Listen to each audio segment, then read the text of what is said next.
প্রশস্ত তৃণভূমিতে শান্তভাবে ঘাস খাচ্ছিল বিশাল এক মহিষের দল। চারদিকে হালকা বাতাস আর পাখির ডাক। দূরে ঝোপের আড়ালে লুকিয়েছিল সিংহদের একটি দল।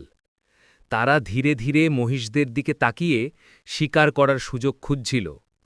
একটি দুর্বল ছোট মহিষ দল থেকে একটু পিছিয়ে পড়ে।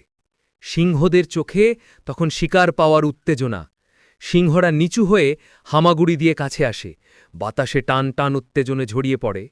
হঠাৎ একটি সিংহী বিকট গর্জন করে সামনে লাফিয়ে পড়ে। ছোট মহিষ ভয় পেয়ে ছুটতে শুরু করে।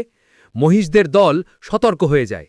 সবচেয়ে বড় মহিষটি নিজের শিং উঁচু করে সিংহদের দিকে তাকায়। সিংহের দল পুরো শক্তিতে ধাওয়া করে।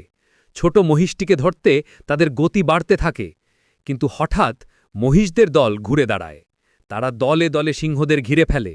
সবচেয়ে শক্তিশালী মহিষ সোজা দৌড়ে সিংহের দিকে ধেয়ে যায়। সিংহরা ভয় পেয়ে পিছিয়ে পড়ে।